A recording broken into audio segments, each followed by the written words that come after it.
90 से 95 हज़ार इसमें सीट हो जाता है बीएड वालों के लिए। तो इसलिए बीएड वाले भी निराश नहीं हो सकते हैं, क्योंकि मिडिल स्कूल में वो टीचर बन सकते हैं, सेकेंडरी स्कूल में टीचर बन सकते हैं और फिर 10+2 में टीचर बन सकते उनकी हैं। तो कहा जाए तो पांचों उंगली जारी करने की जो कोशिश में है जो लड़के, अब क्योंकि परीक्षा तो एक बार वो देख चुके कि किस तरह का हुआ है।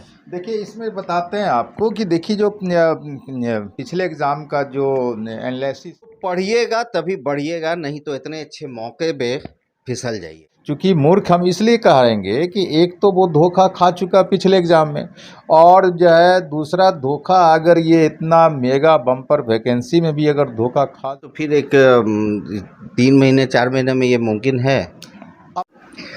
नमस्कार, आदाब, सत श्री अकाल। लाइव नेशन 7 में आपका स्वागत है। मैं शादाब मलिक। बिहार में शिक्षकों की भारी बहाली हो रही है और अभी जहां प्रक्रिया एक बहाली की यानी 1,70,461 शिक्षकों की बहाली की प्रक्रिया बीपीएससी द्वारा कराई जा रही है, तो वहीं बिहार सरकार के कैबिनेट ने एक और बड़ी बहाली का एक तरह से कहा जाए तो ऐलान कर दिया है, यानी कैबिनेट ने पास कर दिया है। ये जो बहाली होने जा रही है ये 1,78,026 शिक्षकों की फिर से बहाली होगी। यानी इतनी बड़ी संख्या में बहाली आना अपने आप में शिक्षक अभ्यर्थियों के लिए बहुत बड़ा मौका है। ऐसे में जहां 1 से 5 तक के लिए जो प्राइमरी स्कूल के लिए जो भर्ती है वो संख्या लगभग 85,000 है, यानी ये मौका जो है वो डीएड यानी डीएलएड किए हुए अभ्यर्थियों के लिए सुनहरा अवसर है, क्योंकि बीएड के अभ्यर्थी को 11 अगस्त के फैसले ने सर्वोच्च न्यायालय के साफ तौर से एक तरह से कहा जाए तो प्राइमरी स्कूल में अब जो बहाली आ रही है उसके लिए तो कम से कम बाहर कर ही दिया है। ऐसे में बीएड अभ्यर्थियों के लिए मौका है कि वो 6 से 8 के लिए, फिर 9 से 10 के लिए और 11वीं 12वीं के लिए अप्लाई कर सकते हैं, जिसमें कि बड़ी संख्या में बहाली है। ये मौका एक बड़ा मौका है।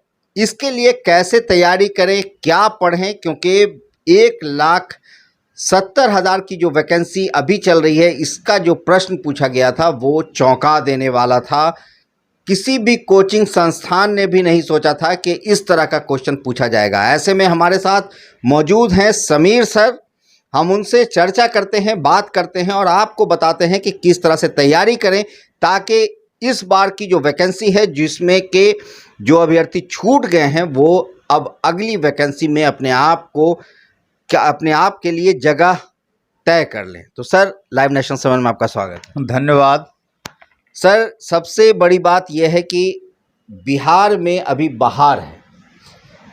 एक तरफ लोकसभा चुनाव है तो दूसरे ही साल विधानसभा का चुनाव है और इसका असर साफ तौर से दिख रहा है वैकेंसी पर। गंगा बह रही है, नदी बह रही है, छात्रों को डुबकी लगाने की ज़रूरत है। तो इस पर आप क्या कहना चाहेंगे सर, और किस तरह से तैयारी कराएं? देखिए, हम लोग तो बहुत पहले से कहते आ रहे हैं कि बिहार में जो अभी वैकेंसी है उतनी वैकेंसी पूरे देश में कहीं नहीं है, और ये वैकेंसी का सिलसिला लगातार अभी चलता रहेगा 2025 तक। तो बिहार के छात्रों के लिए विशेषकर यह बहुत ही गोल्डन मौका है कि वो लोग अपनी बेरोज़गारी के दंश से मुक्ति पा सकता है। तो अब सवाल उठता है कि जो वैकेंसी आया अभी हम लोगों ने देखा कि 1,70,000 टीचर के लिए एग्ज़ाम हुआ और फिर तुरंत जो है 1,78,000 की वैकेंसी देने की बात कैबिनेट से पास हो चुका है। तो इससे बेहतर मौका तो और कुछ मिलेगा नहीं, और संभव है कि दिसंबर जनवरी तक में एग्ज़ाम भी लोगों का ले वैकेंसी देने के बाद। अब है कि इसमें मौका किसके लिए है, तो मौका जहां तक हम लोग देख रहे हैं जो न्यू वैकेंसी देने की बात कैबिनेट से पास हुई है उसमें हम देख रहे हैं कि लगभग 85,000 के आसपास प्राइमरी टीचर के लिए है और ये प्राइमरी टीचर के लिए है। तो इतना बात तो तय है, 11 मान जो है 100 तारीख का जो पिछला अगस्त का फैसला है सुप्रीम कोर्ट का, उसमें तो अब केवल डीएड लोग ही जा सकते हैं। लेकिन बीएड वाले को भी निराश नहीं होना है, इसलिए कि लगभग 90 से 95 हज़ार इसमें सीट हो जाता है बीएड वालों के लिए। तो इसलिए बीएड वाले भी निराश नहीं हो सकते हैं, क्योंकि मिडिल स्कूल में वो टीचर बन सकते हैं, सेकेंडरी स्कूल में टीचर बन सकते हैं और फिर 10+2 में टीचर बन सकते हैं। उनकी तो कहा जाए तो पांचों उंगली घी में है। हाँ, तो उनका तो जैसो 3-3 लेवल में उनको मौका मिल रहा है। तो एक तरह से डीएड और बीएड का लगभग बराबरी का सीट है, इनका 85,000 तो उनका 90 से 95,000। तो ये अब क्लियर हो चुका है। अब रही बात की जो है तैयारी कैसे करें, तो तैयारी करने का सबसे जो पहला फॉर्मूला होता है, कोई भी जो अनुभवी शिक्षक होता है वो ये बताता है कि भाई पहले अपना सिलेबस देख लो कि तुम्हारा सिलेबस क्या है, और जो है सो सिलेबस देखने के बाद प्रीवियस ईयर का क्वेश्चन देखो। क्योंकि प्रीवियस ईयर का जो क्वेश्चन होता है मतलब पिछले बार जो एग्ज़ाम हुआ है उसका क्वेश्चन देखना। तो पिछला जो क्वेश्चन होता है वह आई ओपनर का काम करता है, मतलब आँख खोलने का काम करता है। वो रास्ता बता देता है कि जो हमारा ये सिलेबस है इसमें से किस स्तर से क्वेश्चन पूछ सकता है, कैसा घुमाएगा नहीं घुमाएगा, और किन किन जैसो टॉपिक्स पर विशेष जोर होगा एग्ज़ाम में नहीं होगा, कौन सा सेक्शन ज़्यादा हमको तैयार करना है, कौन सा सेक्शन हमको कम तैयार करना है। तो इस तरह से आई ओपनर का काम कर जाता है प्रीवियस ईयर का क्वेश्चन।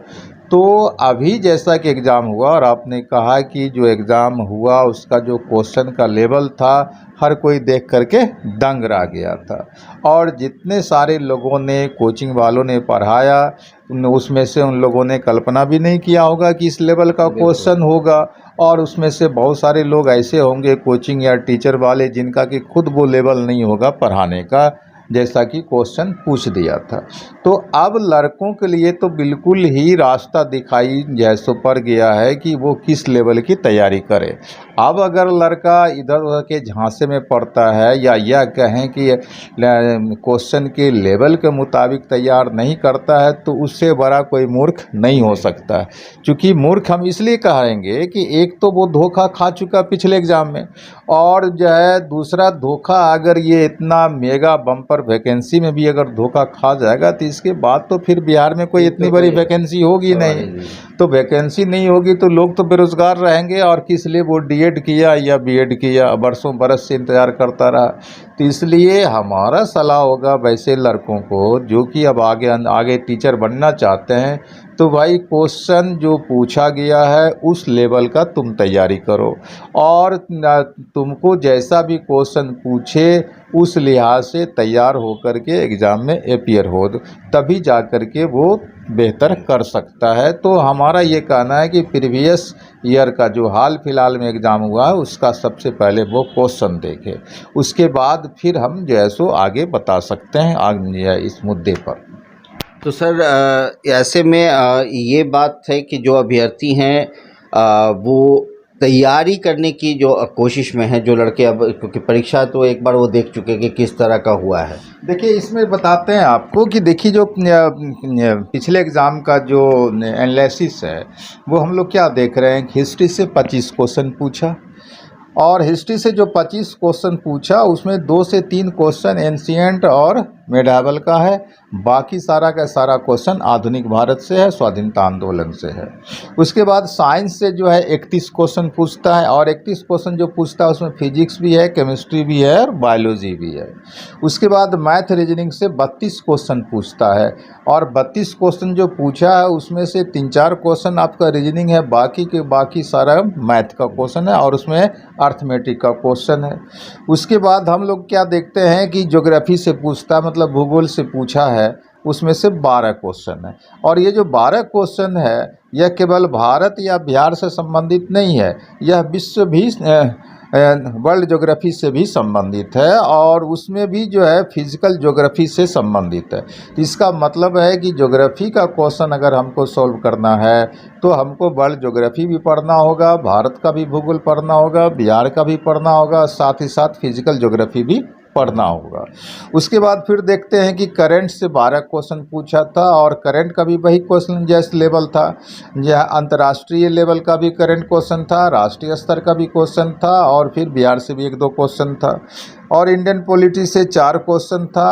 तो उसके अलावा फिर मिसलेनियस से 3 क्वेश्चन था, और अर्थव्यवस्था से 1 क्वेश्चन था।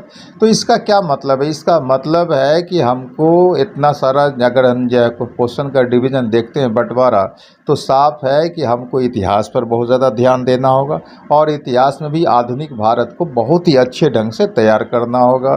फिर साइंस के पर ध्यान देना होगा, मैथ पर ध्यान देना होगा, भूगोल पर और करंट पर। इतने पार्ट पर हम लोगों को ज़्यादा से ज़्यादा ध्यान देना होगा। और ध्यान देने का मतलब ये नहीं है कि वो मैट्रिक लेवल का चीज़ पढ़ लें या हाई स्कूल लेवल का चीज़ पढ़ लें।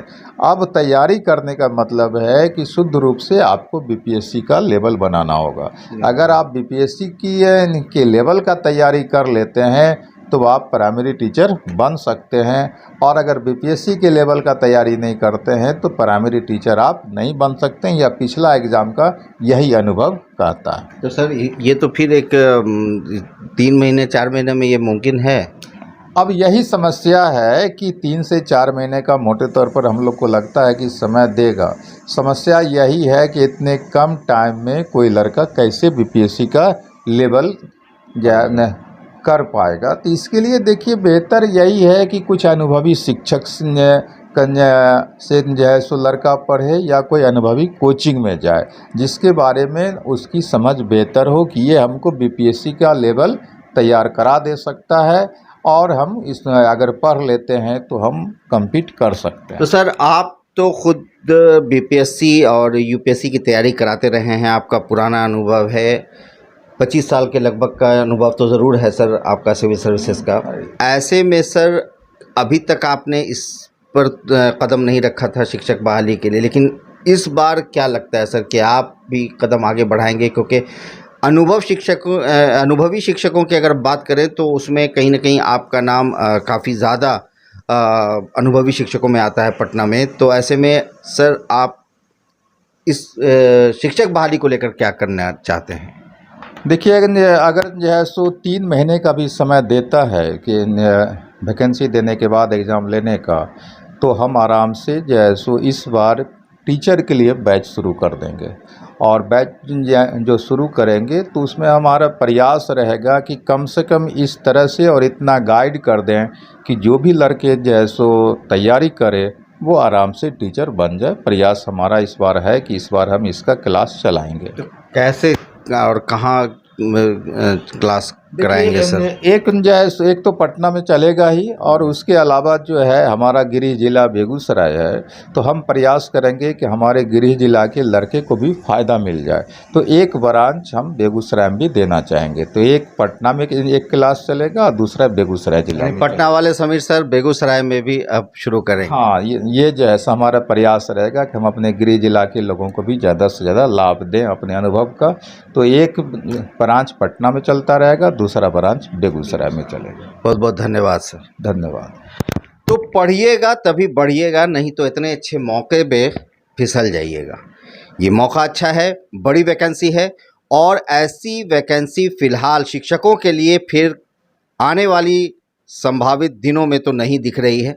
तो मौके का फ़ायदा उठाइए, खूब पढ़िए, और जो समीर सर ने बताया उस पर ध्यान दीजिए, क्योंकि आपके लिए ये सुनहरा अवसर है, और अवसर बार बार नहीं मिलते हैं। बने रहे हमारे साथ, देखते रहे हमारा वीडियो। अगर अभी तक आप लोगों ने हमारे चैनल को सब्सक्राइब नहीं किया है तो ज़रूर कर लें, साथ ही साथ चैनल पर हमें फॉलो ज़रूर करें। धन्यवाद।